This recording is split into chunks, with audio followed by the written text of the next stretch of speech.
Hoy nos acompaña Karina Gersberg.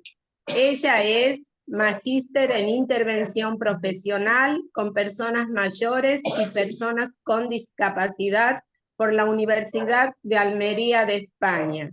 Es directora del Centro de Día Senderos del Sembrador de Vicente López, provincia de Buenos Aires. Desde hace 37 años trabaja acompañando a familias y personas con discapacidad en sus proyectos de vida. Su presentación de hoy lleva por nombre Envejecimiento compuesto, cuando los referentes de cuidados envejecen junto a quienes son cuidados. Bueno, muchísimas gracias. Muchísimas gracias a Olimpiadas Especiales, al Club de Leones, por esta posibilidad de conversar un rato sobre un tema que empieza a ser cada vez más preocupante y que tiene que ver con qué pasa cuando quienes están apoyando, cuidando a personas con discapacidad em, también envejecen. Voy a compartir pantalla. Así es un poquito para mí, un poquito para ustedes, la idea de poder no distraerme. Bueno, como estoy tratando de hacer que funcione esto. Ahí está.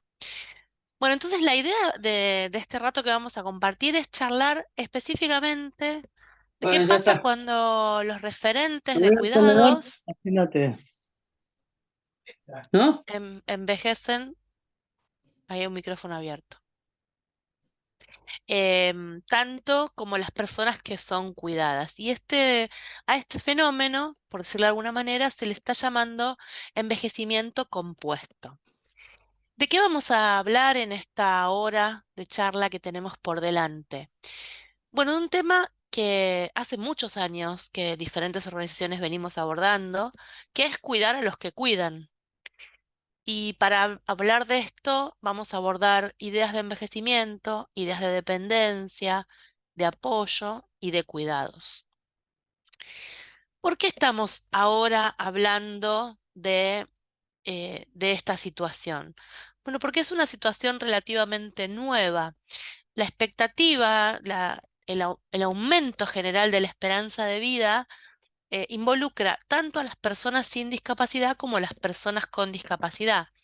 ¿Qué significa esto? Que las personas estamos viviendo más años, estadísticamente.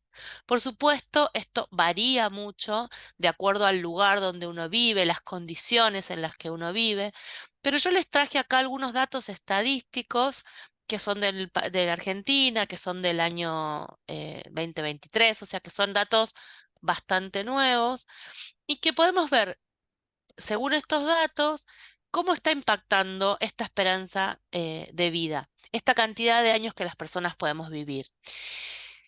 Por un lado, las personas sin discapacidad están viviendo más años, pero quienes significativamente están viviendo más años son las personas con discapacidad y específicamente las personas con discapacidad intelectual.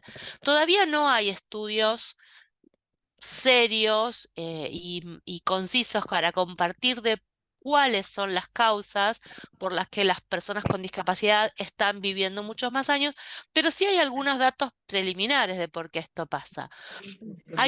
Por un lado, hay una reducción de la mortalidad temprana por avances médicos, es decir, hay personas que antes morían muy jóvenes porque no había cuestiones médicas para acompañar o para resolver situaciones de salud.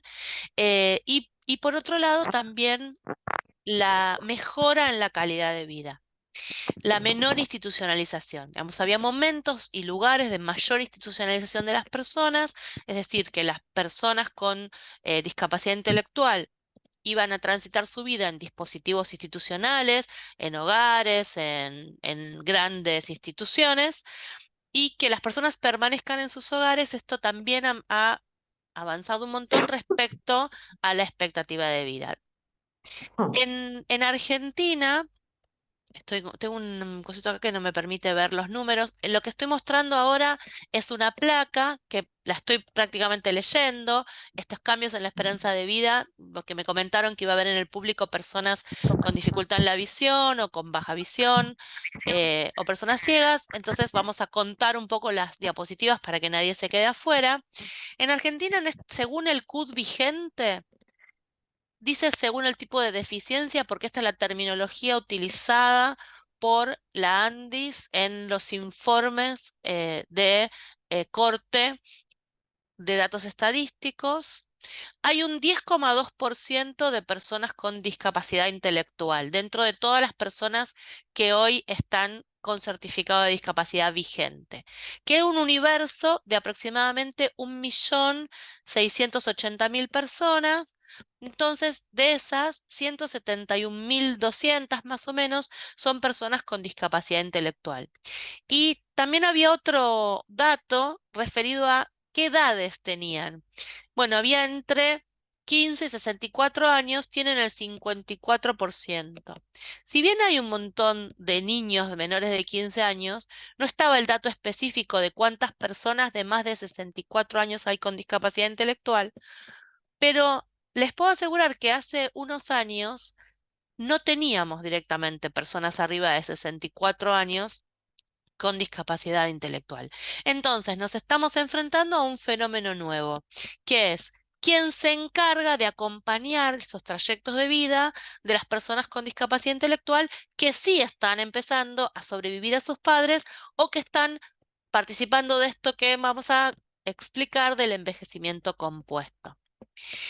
Hay una preocupación que acompaña a las familias. Yo estoy usando un genérico padres, comprendiendo la idea de padres, madres, de familia, respecto a la idea de cuando no estemos. Esto es una em, frase que escuchamos mucho quienes trabajamos en discapacidad en los últimos años, con mucha más fuerza, estas ideas de cómo las familias se preocupan qué va a pasar cuando no estemos.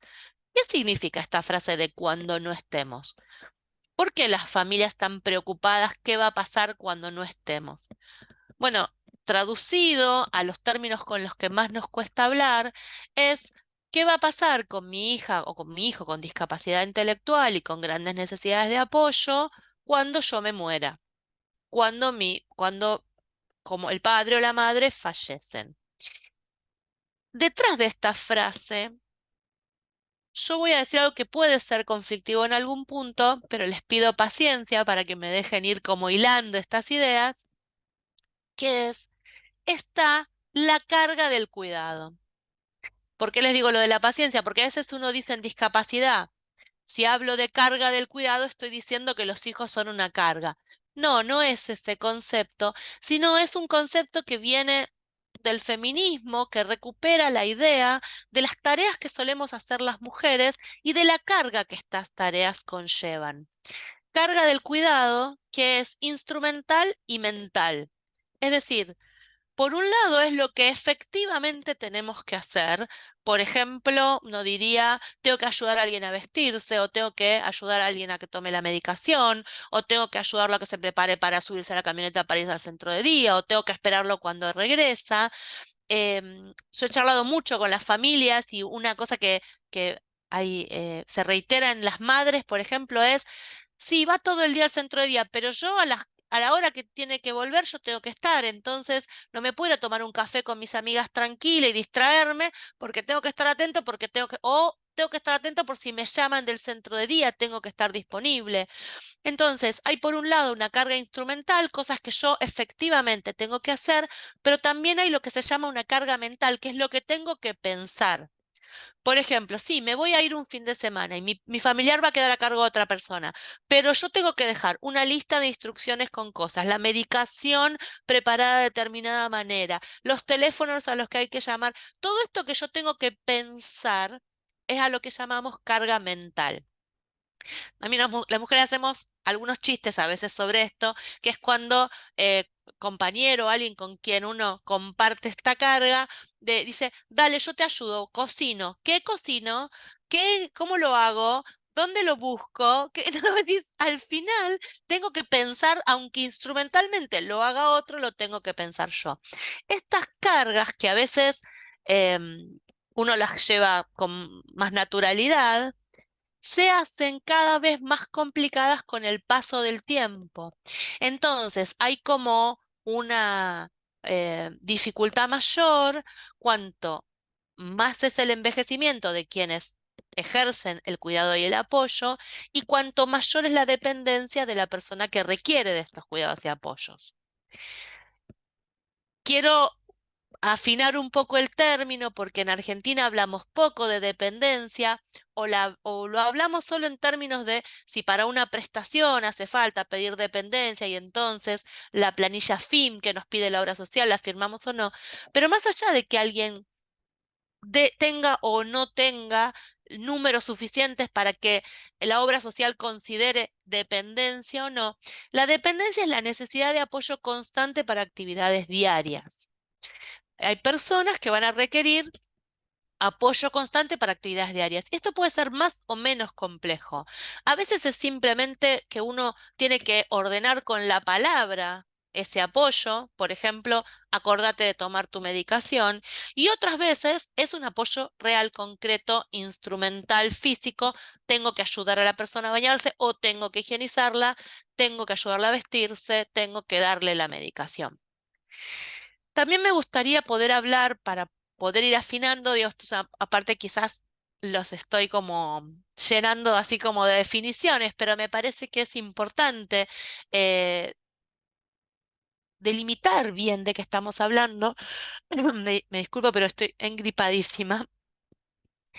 Que hablamos de cuidados no profesionales. ¿Y a qué llamamos cuidados no profesionales? Bueno, a estos a los padres y las madres, que suelen ser cuidadores principales y que su envejecimiento trae desafíos físicos y emocionales, aumentando la incertidumbre de quién asumirá estos roles de cuidado. Entonces, estábamos hablando, acabo de, igual, cuando expliqué, leí todo lo que estaba en la pantalla, que es como un apoyo también para que yo no me distraiga. Es un apoyo para mí, el PowerPoint. Estábamos hablando de esta carga del cuidado y de esta idea de cuando nosotros no estemos. Entonces, ¿por qué las familias están preocupadas? ¿Qué va a pasar cuando no estemos? Porque muchas veces está invisibilizada la carga del cuidado, está naturalizada, porque esa carga del cuidado es mayor cuanto mayor es la dependencia de la persona y cuanto mayor es el envejecimiento de los cuidadores y de la propia persona con discapacidad, y porque esos cuidados, por el sistema que tenemos en Argentina, están centralizados en cuidadores no profesionales. ¿Y esto qué significa? Que la mamá que tiene un hijito lo cuida, lo viste, lo baña, etcétera. Pero un niño sin discapacidad va adquiriendo progresivamente mayor autonomía y eventualmente se independiza de su familia de alguna u otra forma. En las personas con discapacidad, muchas veces hay actividades o situaciones en las que la persona no puede lograr autonomía. Y en este caso quiero hacer una distinción bien específica. No se trata que la familia no le enseñó o que los tratamientos no fueron los adecuados. Hay personas que por más esfuerzo que la familia ponga, por más tratamiento que la persona reciba, no va a adquirir esas habilidades para la autonomía. Quiero hacer una comparación en este punto porque acá hay desde mi punto de vista, un error, que es pensar que todas las personas pueden adquirir todas las autonomías. Y esto es invisibilizar la situación real de las personas y de las familias y las situaciones complejas. Y además culpabiliza a las familias, porque es como decirles, sí, ustedes no hicieron todo lo necesario para que esta persona sea autónoma.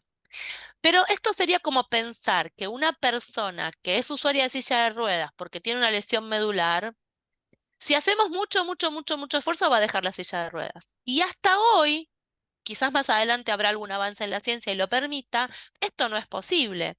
Entonces uno no enfoca en la rehabilitación física de algo que no se puede rehabilitar y enfoca en la calidad de vida y en los apoyos necesarios para la mayor autonomía.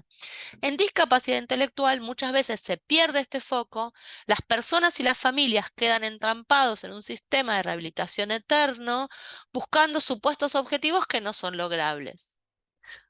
Digo, por ejemplo, alguien que a los 45 años no adquirió lectoescritura, difícilmente la va a adquirir. Bueno, sería buenísimo si pudiera leer, porque le daría mayor autonomía. Bueno, pero asumamos que a esta altura quizás es absurdo seguir insistiendo con la lectoescritura, pero que hay otras cosas que podemos generar de apoyo. O alguien que no puede vestirse solo, o no sabe qué ropa tiene que ponerse, o no puede. Bueno, en vez de hacer foco en intentar que siga con eso, pensemos cómo tiene una vida significativa y quién lo ayuda a vestirse o le brinda ese apoyo. Ahora, lo que estábamos diciendo en este punto era que estas actividades, que les dijimos instrumentales y mentales también, quedan recargadas siempre por la familia y usualmente por las mujeres de la familia.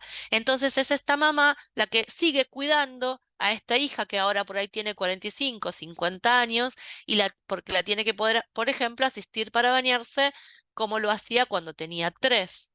No se deriva este cuidado en otra persona. Y es bastante compleja esta situación porque no se deriva y además hay una carga social cuando se deriva, hay culpa cuando se deriva, hay un montón de sentimientos asociados que también hay que poder acompañar.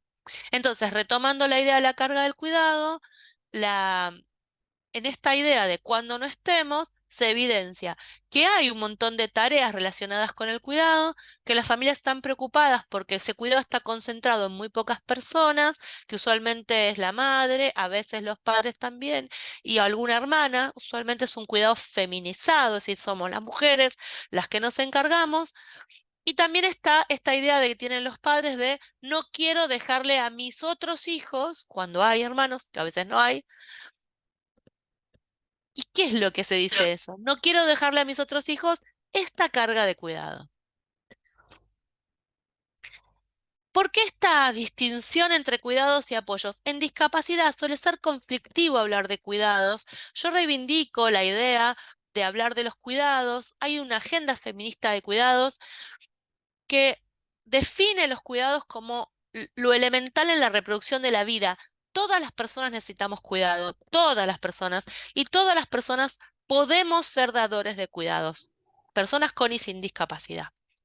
De todos modos, podemos hacer una distinción entre cuidados y apoyos, pensando que en los apoyos el centro está en la participación y no tanto en la meta, es decir, que lo esencial que busco cuando estoy pensando en apoyos es la participación de la persona con discapacidad y no tanto en el alcance de la meta específica, que se pueden delimitar diferentes áreas de apoyo, como por ejemplo la alimentación, la vestimenta, el empleo, los derechos, y que por ahí los apoyos son más tendientes a la asistencia para que, por ejemplo, yo ponía la decisión política de elegir a quién votar, entonces que alguien me ayude a conocer las diferentes propuestas que hay pero también podría decir que alguien me asista para que yo elija mi ropa o me asista para que yo me viste.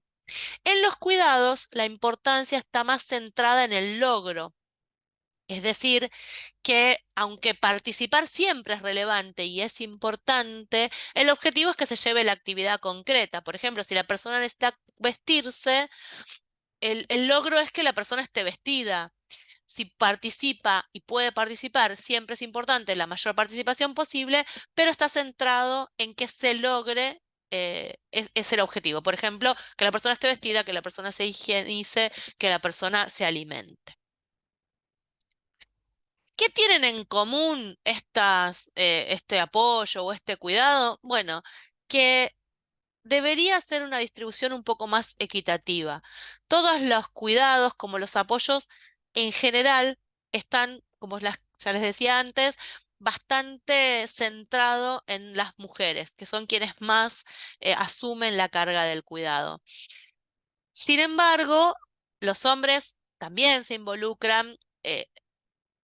esto que estoy diciendo es una generalización. Cuando yo les digo son las mujeres las que tienen mayor carga en el cuidado, es una generalización porque hay hombres que se involucran más en el cuidado, pero es una generalización estadística. O estadísticamente son más las mujeres quienes se ocupan. Y esto también hay muchos discursos digo, ideas, cosas que uno dice o que uno escucha que sostienen este cuidado. La mamá la ayuda porque la mamá entiende mejor lo de la ropa, entiende. Y la verdad es que no hay un atributo femenino específico que nos dé una habilidad específica para ayudar a alguien a vestirse, pero hay como ideas respecto de que son tareas más femeninas que masculinas.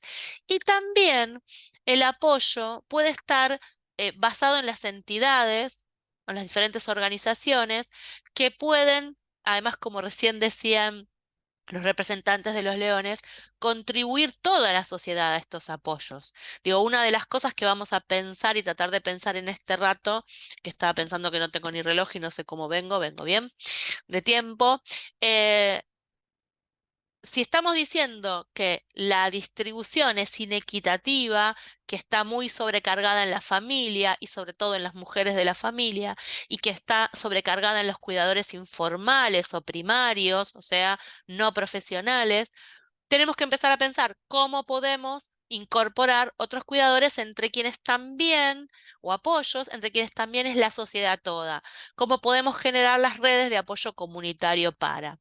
Y por otro lado, que cuando pensamos en todas estas ideas y cuando visibilizamos todo el trabajo que están haciendo estas familias, estas mujeres, tenemos que reconocer y apoyar a quienes están sosteniendo el cuidado, quienes están proporcionando los apoyos, para que no empiece a aparecer esta angustia que decíamos antes de ¿y qué va a pasar cuando nosotros no estemos?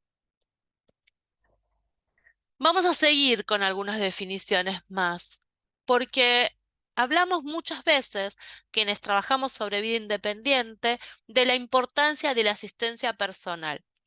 Y acá, esto, ¿se acuerdan que hace un rato yo les decía que en Argentina, ¿y por qué en Argentina? ¿Por qué digo en Argentina? Porque hay otros países en donde la asistencia personal está más desarrollada y aparece más tempranamente. En España, por ejemplo, incluso ya en niños se incorpora la asistencia personal para que la mamá cuide a su hijo con discapacidad y acompañe a su hijo con discapacidad como mamá y no como cuidadora o no como asistente en lo que tiene que ver por ahí, por ejemplo, dentro del autismo con regulación de la conducta y sobre todo en la adolescencia y adultez, que empiece a correrse la familia y que entonces aparezca la asistencia personal. La asistencia personal es una asistencia profesional que brinda ayuda, que brinda apoyo en actividades diarias sin reemplazar la autonomía y fomentando la independencia. La postura de la asistencia personal es muy diferente a la postura de la terapia o del asistente terapéutico o del acompañante terapéutico. ¿Por qué es distinto esto? Porque no es terapéutico. No tiene un objetivo donde quiera que la persona haga algo de determinada manera. La función del asistente personal es ser esa ayuda técnica, ese apoyo para que la persona haga lo que quiere hacer. ¿Se entiende la diferencia? El acompañante terapéutico y la asistencia terapéutica está teniendo un objetivo que quiere que la persona cumpla, o incluso que hay otro terapeuta que puso, y por eso el acompañante terapéutico está ahí para que la persona haga lo que acordó con el otro, o lo que le indicó el terapeuta. En el caso de la asistencia personal, nosotros decimos muchas veces la asistencia personal es una ayuda técnica en una persona, pero una ayuda técnica también es la silla de ruedas.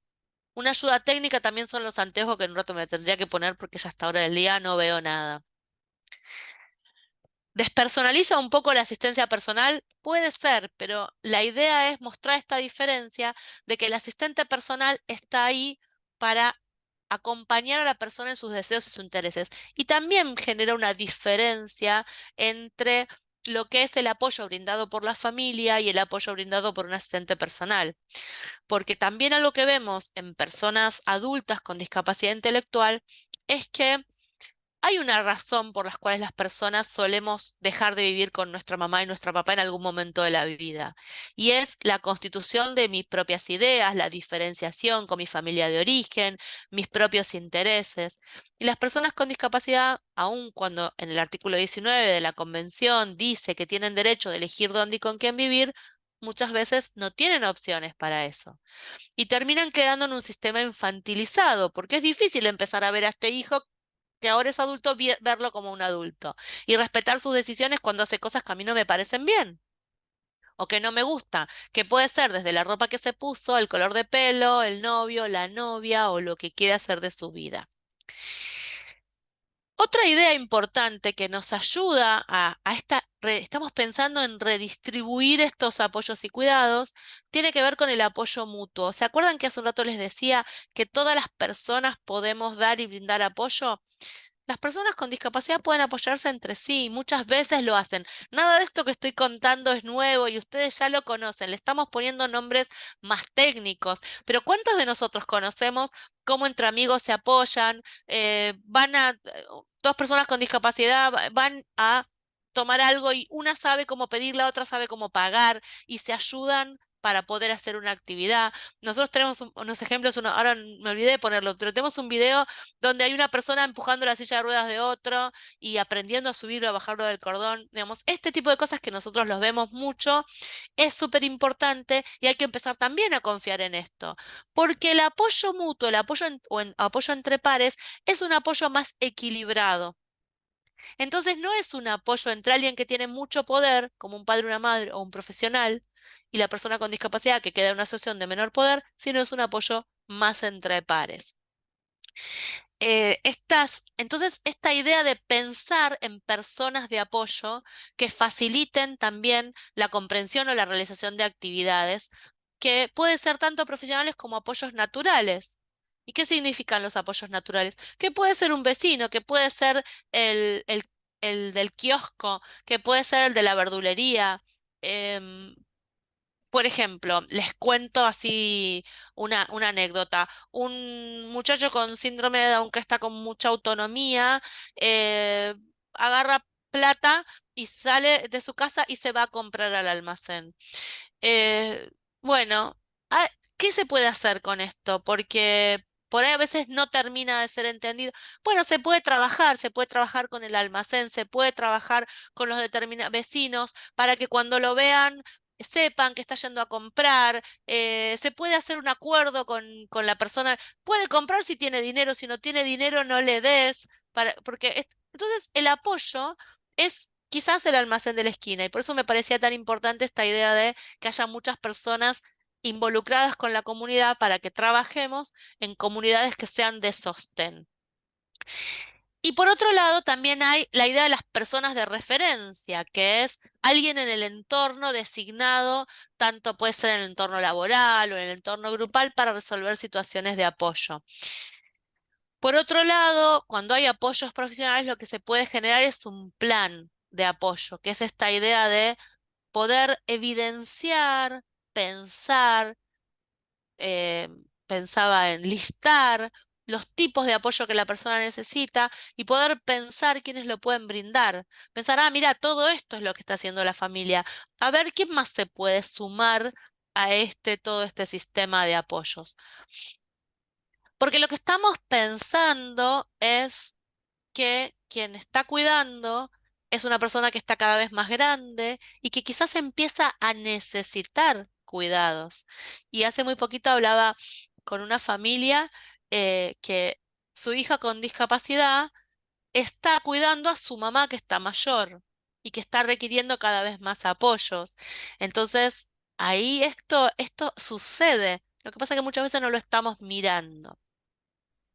Cuando hablamos de apoyo, entonces, también hablamos de apoyo activo y autodirigido, esta idea de fomentar la autonomía.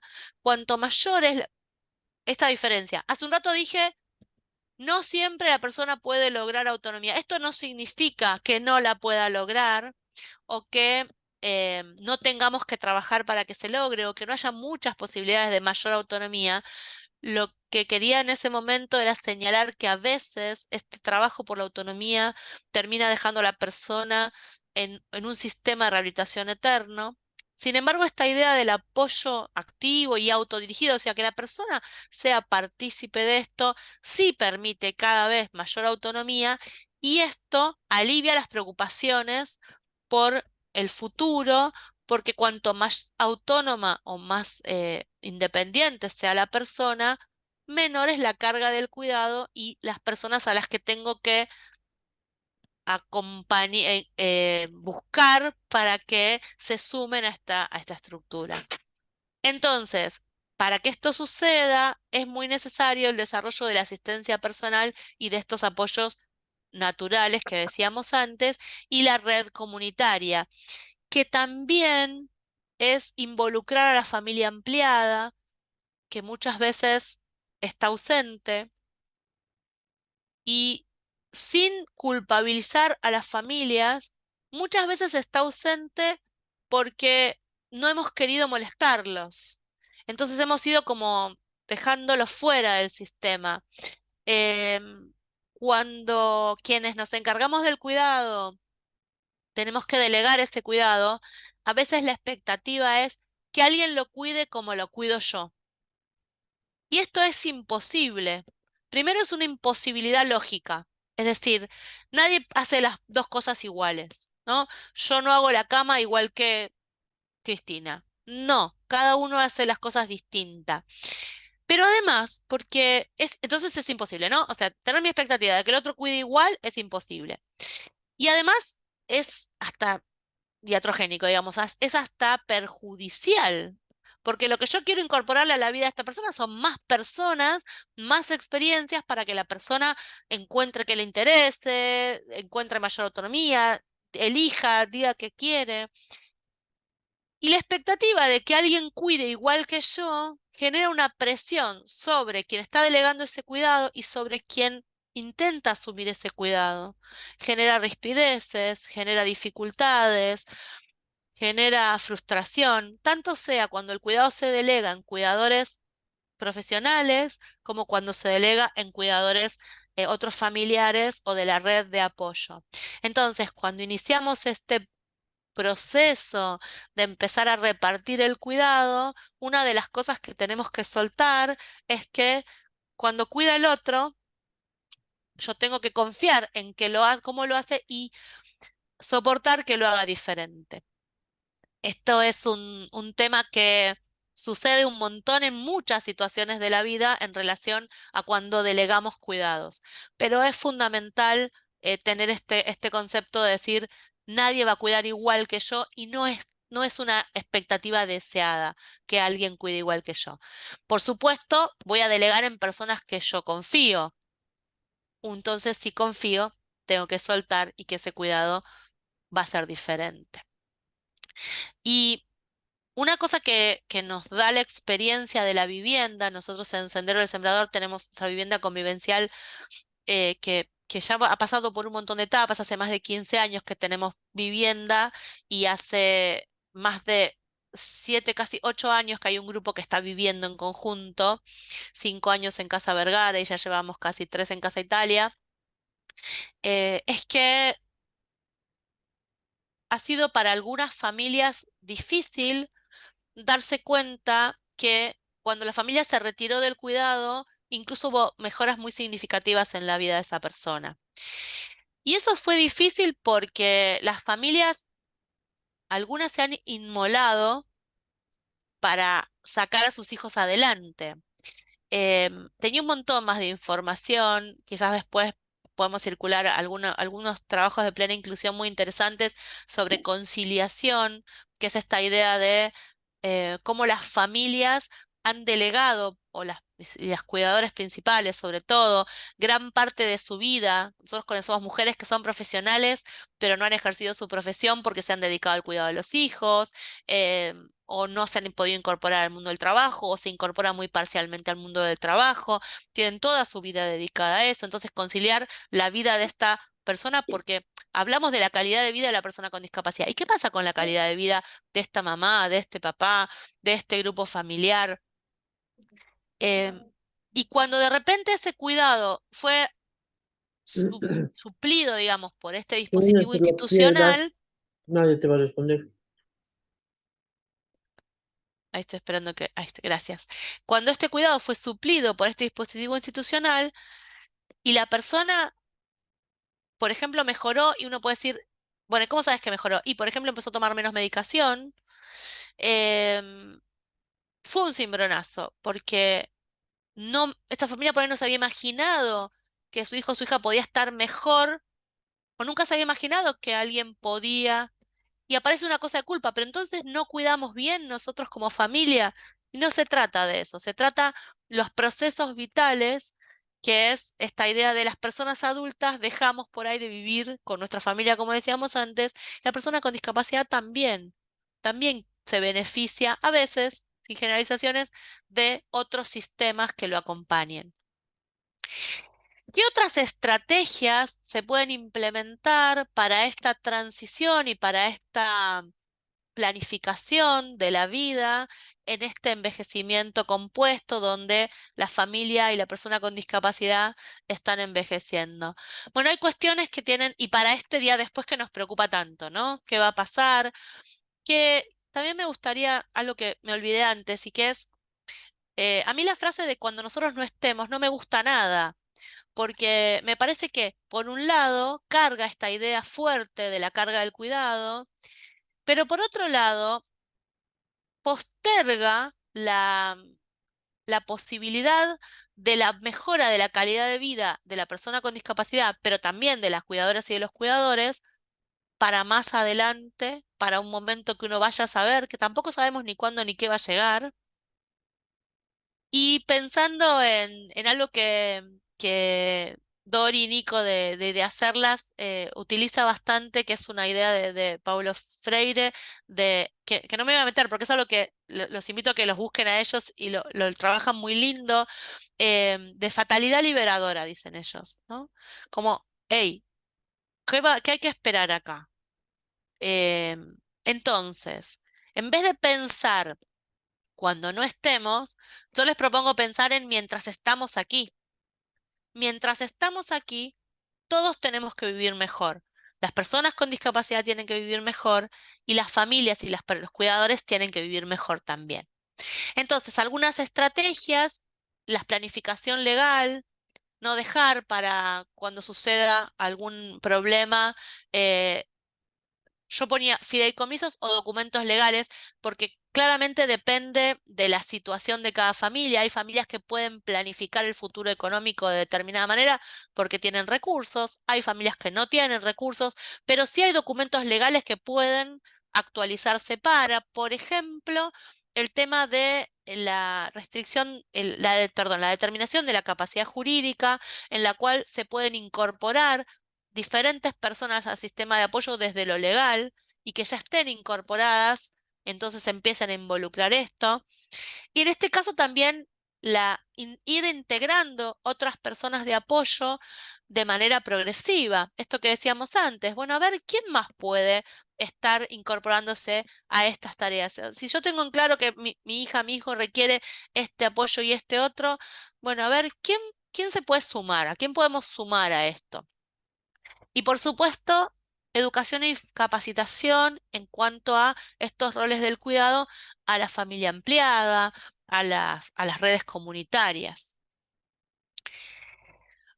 Como último, creo, ¿no? Porque creo que tenemos un espacio para preguntas. No sé, me decís, Cristina, cualquier cosa. Tenía algunas preguntas que son las que por ahí tengo en la cabeza en relación a esto, y es, ¿cuáles son los desafíos y las preocupaciones de las familias? Y como antes, cuando me preguntaron cómo querían que me presentara, y yo decía, bueno, es siempre para mí medio raro cómo me presento, que no me gusta mucho el tema de que me lean un currículum. Entonces, bueno, básicamente para esta charla me parecía contarles que un tema de interés mío cuando me formé tiene que ver con las personas mayores y las personas con discapacidad, y que hace muchos años que trabajo acompañando familias y que hace muchos años y que dirijo una organización que acompaña a personas adultas con discapacidad intelectual y que las personas que yo vengo acompañando, que por ahí algunas tenían 18 años cuando yo fui su maestra en una escuela y ahora cumplen 50 o 55, y vengo charlando por ahí con las mismas familias a lo largo de muchos años, ¿cuáles son estos desafíos y estas preocupaciones? Bueno, tengo algunas de estas que veníamos hablando. ¿Qué va a pasar en el futuro? ¿Qué va a pasar con mi hijo? Perdón. ¿Qué aportan los profesionales? Creo que estamos en un momento donde tenemos que redefinir estos roles profesionales. Cuando se habla del modelo social de la discapacidad o del modelo médico de la discapacidad, hasta acá todavía los profesionales, en su gran mayoría, tienen una impronta del sistema médico. Y esto es, los profesionales usualmente están armando planes de tratamiento, de diferentes tratamientos. Y muchas veces cuando uno analiza esos planes de tratamiento y vos tenés una persona que va a un centro de día y después va a una terapia y va a terapia ocupacional, va a psicología, cuando uno analiza qué se está haciendo en esos espacios, muchas veces no se está haciendo un tratamiento. Muchas veces se está haciendo un acompañamiento, muchas veces esos espacios terapéuticos que además se reiteran año a año con objetivos que por ahí se escriben para las obras sociales, pero por ahí no son los que realmente se esperan, porque además no se alcanzan, entonces se plantea como que este año se va a trabajar la autonomía y después no hay realmente un que se alcanzó ese objetivo. Muchas veces lo que está sucediendo es que se está generando desde esa forma, porque no tenemos la figura del asistente personal realmente como corresponde, la tenemos en el inciso D, no sé si son todas personas argentinas, calculo que sí, pero la ley 24.901, que es la ley de prestaciones básicas, incorporó hace muchos años el inciso D del artículo 39, que es el de asistencia domiciliaria, pero no entró nunca al nomenclador de discapacidad, por lo tanto es difícil que la obra social lo cubra, hay que hacer siempre algún tipo de recurso. Entonces no tenemos este recurso de asistencia personal y muchas veces lo que está pasando con esos espacios terapéuticos es que no están teniendo un rol terapéutico, están cubriendo esos espacios en los que la persona requiere apoyo.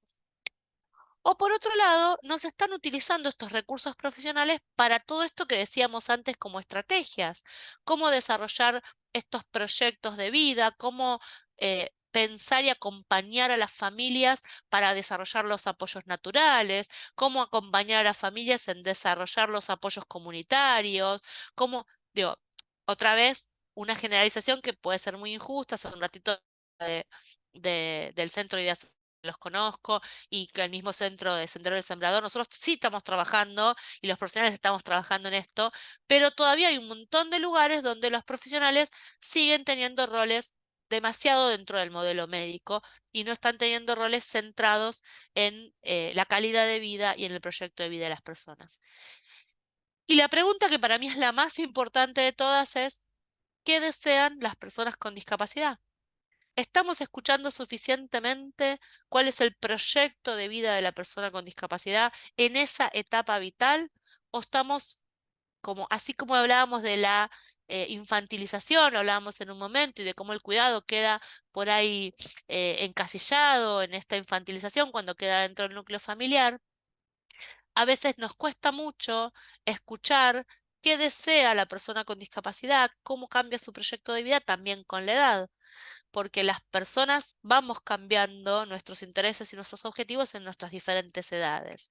Y quizás también cuesta escuchar, pensar, brindarle las herramientas a las personas para que experimenten, experiencien y tengan la posibilidad de descubrir qué les interesa o tengan el espacio para poder pensarse en estos momentos vitales y poder expresar cómo quieren transitar este momento de su vida. Quiero decir, muchas veces una persona entra a un determinado circuito prestacional del centro de día, de algún tipo de otra prestación de apoyo, de algunos talleres en los que la persona participa y queda como cristalizado a lo largo del tiempo. y quizás esa persona está transitando ya otro momento vital, incluso las propuestas dentro de los mismos dispositivos tienen que cambiar y ser adecuados a las edades de cada una de las personas. Bueno, estoy para preguntas y lo que deseen. Bueno, los invitamos, si hay alguna pregunta, nos gustaría escucharlos.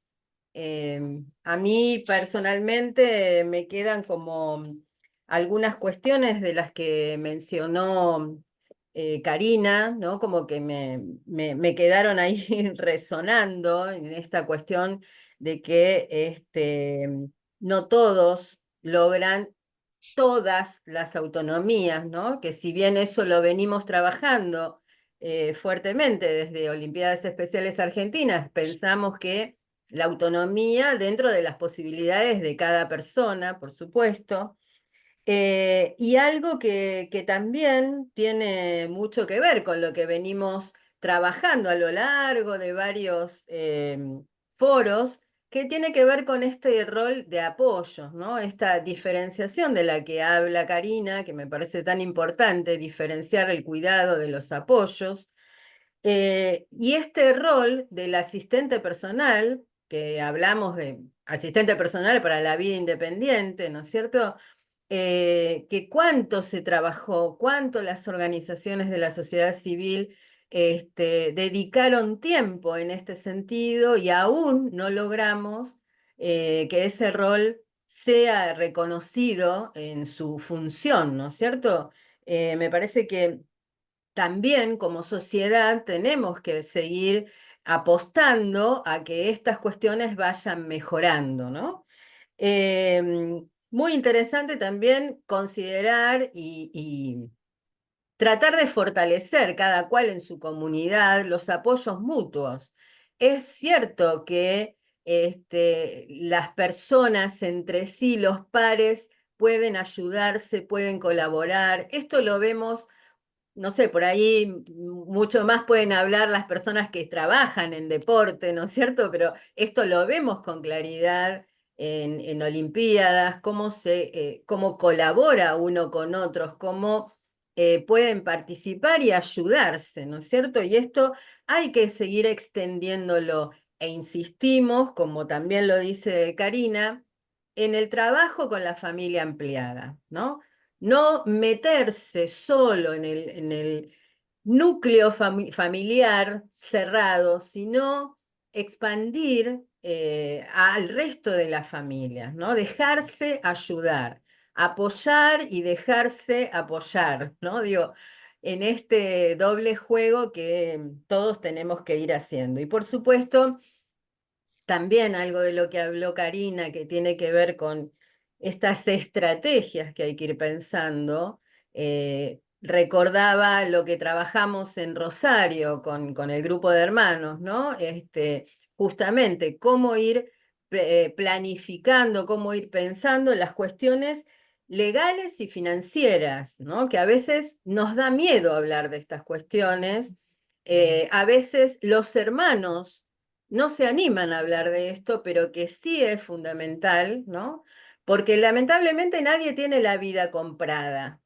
Y apuesto a la frase de Cari, mientras estamos, ¿qué hacemos mientras estamos? Porque el presente ya llegó, eso de qué hacemos, el futuro, ya llegó, ya está acá.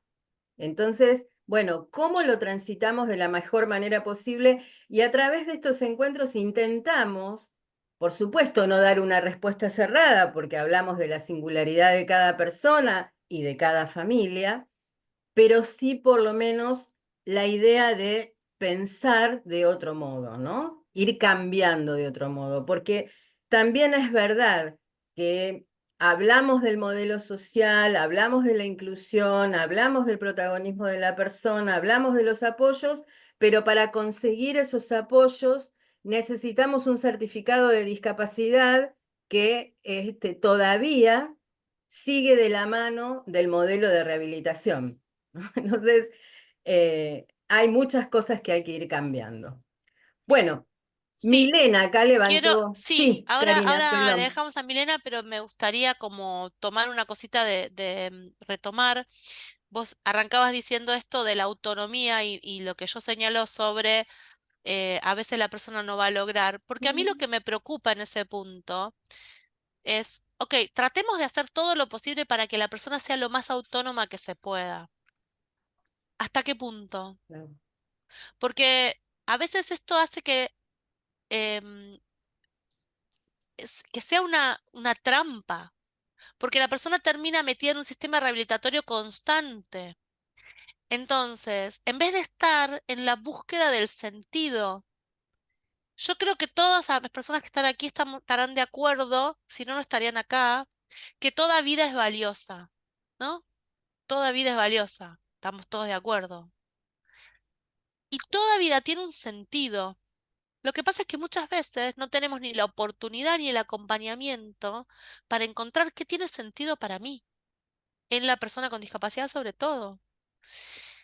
Y si todo el tiempo, y cuando estamos hablando de que logre la mayor autonomía, no, usualmente no es desde el deseo y del sentido de la persona con discapacidad, sino desde el análisis de la falta de autonomía que hace alguien más, que puede ser su familia o que puede ser algún profesional que nos dijo que esa persona tiene que obtener tal o cual cosa. Y mientras tanto, hasta que la persona no adquiera tal o cual autonomía, no puede hacer tal o tal cosa que le interesa. Lo voy a poner un ejemplo concreto. Digo, bueno, quiere tener un novio. Sí, bueno, pero hasta que no se pueda higienizar sola, no puede tener relaciones con su novio. Ah, entonces no lo va a tener nunca.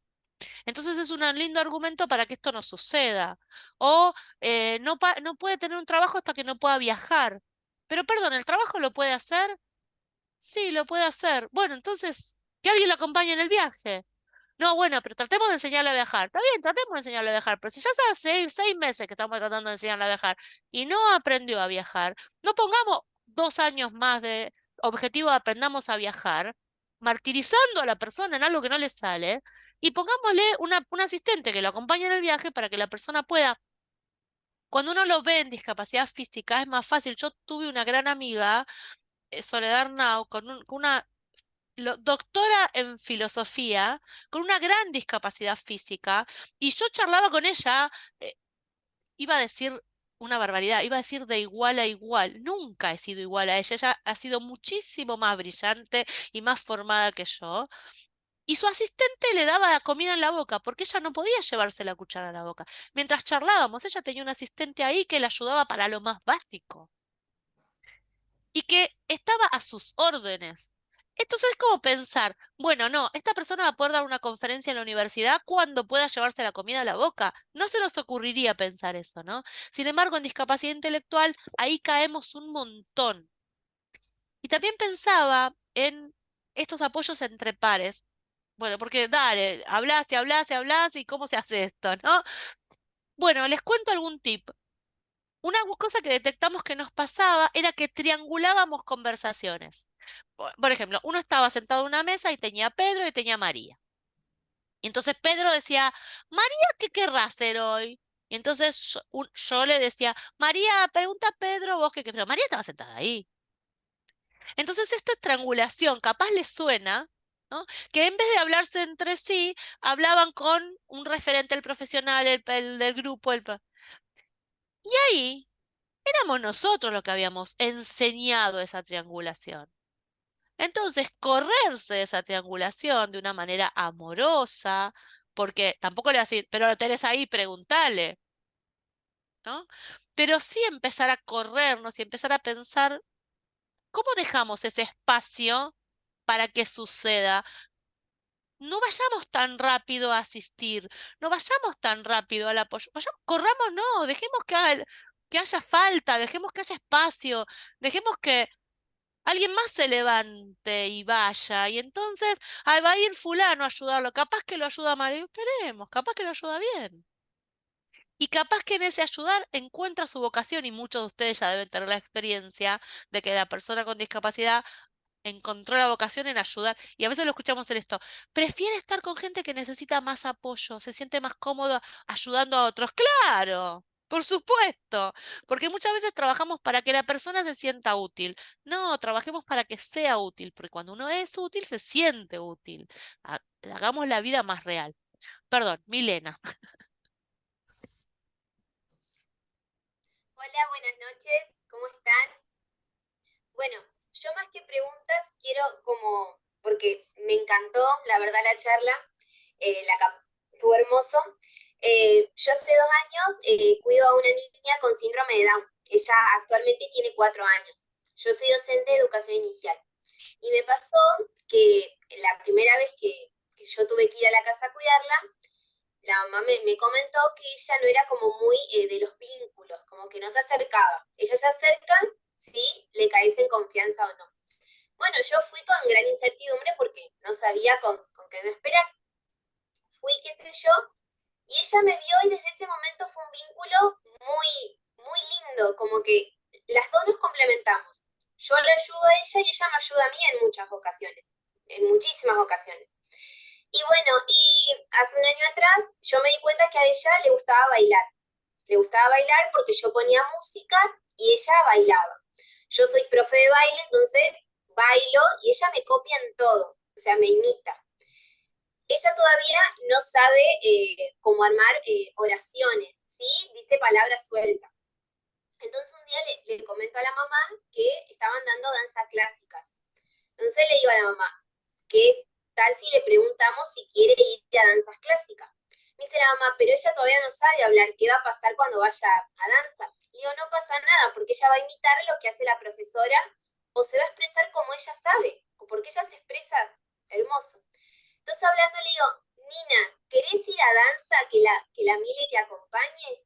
Me dijo, sí. Entonces ese día le mando enseguida a la mamá y le digo, yo la voy a llevar a danza. Fui, Milena, te voy a acotar un cachito porque está sí, por muy favor. lindo lo que nos estás contando, pero seguro hay alguien más que tiene ganas de comentar algo. Y quiero rescatar algunas cosas que dijiste que me parece que son súper importantes. Para que la persona pueda encontrar cuál es su sentido, cuál es su vocación en la vida, tiene que tener experiencias. ¿Y cómo propiciamos experiencias? Y bueno, haciendo algo que hiciste vos, que es compartir las propias pasiones, los propios intereses, aquello que a mí me moviliza, le muestro algo, le comparto. Es importante compartir y dejar espacio también para la experiencia, para la experimentación, para que la persona conozca.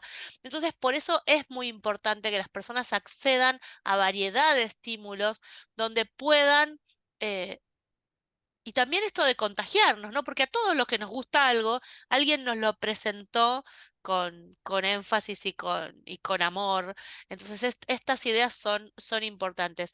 Y es importante en la posibilidad de ir abriendo el mundo, ir pudiendo presentar estas experiencias, decir, bueno, a ver, me parece que le gusta tal cosa, vamos a poder preguntarle si quiere, pero nadie elige lo que no conoce. Entonces, primero hay que como acompañar para que la persona pueda conocer y todo ese proceso muy interesante. Y también a lo que dijiste que me gusta rescatarlo en relación a la persona hasta que no confía no hace buen vínculo.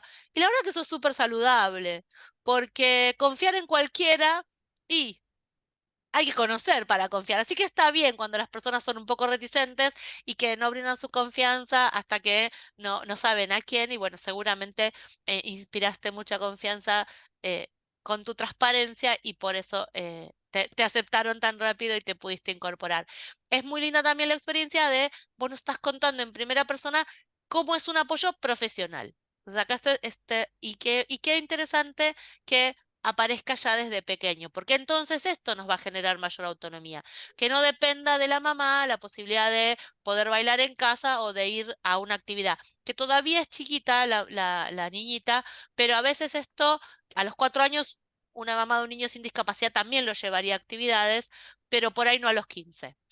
Y en el caso con discapacidad, si ya se incorpora, ya empieza a generar mayor autonomía. ¿Alguien más? Bueno, muchísimas gracias. No, a vos. Eduardo, Eduardo, sí, te escuchamos. mira, excelente la presentación, me ha gustado muchísimo. Muchas gracias. Para mí el término cuando no estemos, como decía ahí la persona que habló, que hizo la presentación, es un tema bastante recurrente. Yo estoy participando con un grupo de personas, de familias, en una reunión que se hace una vez por mes en la Facultad de Derecho de la Universidad de Buenos Aires, que está a cargo del El doctor doctor Seda. Seda, Andrea Pasodomo, sí, excelente actividad. Exactamente. Y realmente, bueno, nos contamos nuestras experiencias, llevamos información. Es algo muy interesante. Soy papá de una joven adulta, de Luciana, que tiene síndrome de William y está incorporada laboralmente. Me gustó mucho el tema de la autonomía porque eso es como una estigma que uno tiene. Todo el mundo tiene que ser autónoma, tiene que ser autónoma. Y bueno, Luciana, no estamos muy lejos de su trabajo y por ahí nos preguntamos por qué tenemos que ir a acompañarla y a dejarla. Y bueno, creo que un poco tu opinión a uno lo deja más tranquilo con esa, bueno, voluntad que uno tiene para acompañar a Luciana a su trabajo. Yo les agradezco mucho todo estos comentarios y bueno, que me hayan permitido contarles esto. Muchas gracias, Eduardo. Muy, como decíamos antes, hay generalizaciones que dijimos muchas mamás involucrando y fíjate cómo acá hay un papá muy involucrado y también es súper importante. Sí, a ver, A por ver, supuesto que la idea de cuando nosotros no estemos es una idea muy difundida y la actividad de la Facultad de Derecho, de hecho el último libro del doctor Seda es un análisis también de esta idea de cuando nosotros no estemos. En otro de sus libros, él trabajó en su investigación de antropológica sobre nuestra vivienda Casa Vergara. Es una persona de referencia que además es un amigo desde hace muchísimos años y es buenísimo que haya un montón de opciones que hablen sobre estos temas y que cada uno vaya buscando su forma. Pero yo insisto, yo prefiero que pensemos mientras estamos todos aquí, para ver la calidad de vida de todas las personas involucradas, de las personas con discapacidad y de las familias, y mejorar la situación de vida de todos en este momento. Perdón, ahí había alguien más que quería. ¿alguien más que quiera hacer algún comentario o una pregunta? Puede levantar la mano. Acá en Física, el, en en el el, chat. en el chat dice, me quedo sonando cuántos de los espacios que elegimos como terapia están acompañados por la decisión de ir o no ir de la persona con discapacidad. Sí, a mí me queda sonando eso tanto. Em, una de mis mayores preguntas a las familias es, ¿y para qué? Pues sí, bueno, además va a Fono, 45 años tiene, va a Fono. ¿Cuánto hace que va a Fono? Como 20 años. ¿Y para qué va? ¿Cómo no va a ir más? Y no vaya más. Porque además, hace un rato Milena decía, se expresa con algunas palabras, se empieza a expresar.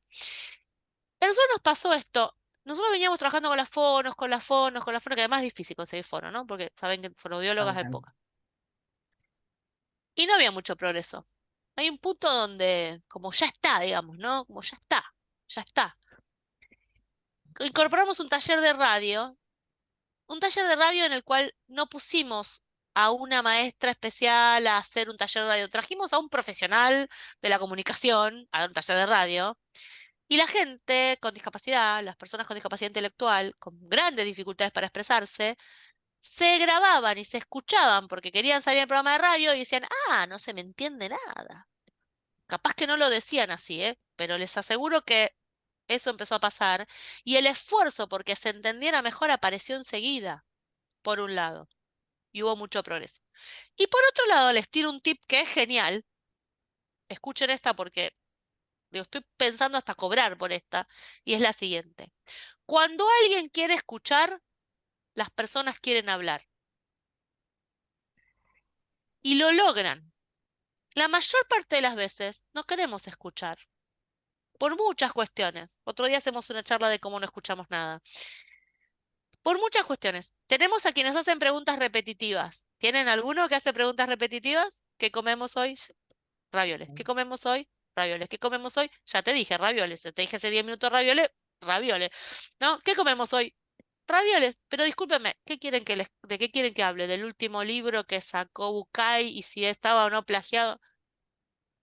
No está preguntando. Nosotros estamos seteados a pensar que cuando algo se enuncia como pregunta, ¿qué comemos? Parece pregunta, se cierra con información. Ravioles. Entonces ya no hay sentido de que me lo vuelvas a preguntar. Pero esa pregunta no tiene un sentido de pedido de información, tiene un sentido de enlace afectivo, de comunicación. Entonces, sé que esta pregunta reiterada, bueno, cuando uno en vez de decir, o por ejemplo, otro caso de una muchacha que adoro, que decía turutito, turutito.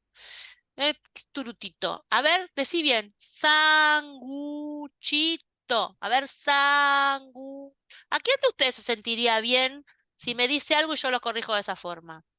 En cambio, si ella dice turutito, yo ya sé que es turutito de sanguchito. No le corrijo. Le pregunto, ¿de qué lo querés el sanguchito? Teto. Ah, ¿de queso? ¿Jamón también? No. Ah, ¿querés sanguchito de queso? Con esa idea de me interesa lo que tenés para decir, porque tenés algo para decir, porque lo que me estás diciendo es valioso. Capaz que yo no te entiendo, pero vos tenés algo para decir. Mejoraron el lenguaje un montón, porque dejamos esta idea, esta es la idea de lo no terapéutico, en el sentido de domesticar, de hablar bien, de fonar como corresponde, y en el sentido de, a ver, ¿qué es lo que me querés decir? Y si lo entiendo, seguimos charlando. Y si seguimos charlando, mejora la comunicación y la persona despliega más. Pero no le pido aquello que no puede, o no me centro en lo que está faltando, me centro en el sentido, en qué es lo que me querés contar. Y también le pido muchas disculpas a la gente a la que no le entiendo, y porque es mi culpa no entender. La persona está haciendo su mayor esfuerzo. Bueno, perdón. Quería aprovechar para saludar a Dori, que ahí la veo. ¿Cómo estás? Bueno, un poco a Dori ya la conocen del año pasado, que también estuvieron participando de Ideacerla. Y bueno, la idea es esto, ¿no? Continuar con ese hilo que venimos como tirando para que podamos ir pensando en otras cosas, ¿no? Enriquecernos unos con otros. Un poco lo que contaba Eduardo, ¿no? Ese es el sentido de estos encuentros. Perdón, Dori, pero los nombré antes. No sé si estabas, pero Sí. los nombré antes y los mandé a buscarlos. Sí, sí, sí, lo escuché, bueno, sí, gracias, gracias. Sí, Estaba y escuchando. además también Dori con Ideacerlas, ¿no? El equipo de Ideacerlas, justamente este concepto de los apoyos naturales y el cómo trabajar con la comunidad en la que viven, ¿no? Nos han dado el año pasado un clarísimo ejemplo de esto que decía Karina, ¿no? De hablar con el almacenero, con el del kiosco, ¿no? Me Absolutamente. acordaba de la historia que les había sucedido a los jóvenes que viven solos y que cómo la comunidad ayudó, cómo los vecinos realmente brindaron apoyo, ¿no? En una situación necesaria. Con lo cual, bueno, vamos dando cuenta de que algunas cuestiones son posibles, ¿no? Entonces, ir pensando en esto. Creo que en este momento en relación al tema que hoy desarrolló Karina, muy, muy interesante, ¿no? Y también nos hace pensar en este momento, ¿no? Mientras estamos y cómo ayudamos. Perdón, Acá no se no, trata de pensar cuando me muera porque nadie lo sabe. Entonces, uno habla de planificar y a veces la planificación no es suficiente, pero por lo menos es ir avanzando o por lo menos ir abriendo los temas los diversos temas dentro de la propia familia, ¿no? Animarse a empezar a hablar de estas cuestiones porque todos vamos creciendo y también nuestros hijos, nuestras hijas, cada cual con su condición y con sus posibilidades, ¿no? Está hermoso el chat y, Sí, y también pensaba, como tengo muchas ideas dando vueltas, que todas las personas, si tenemos suerte de envejecer, mm, a veces no tenemos esa suerte, vamos a requerir apoyos exacto.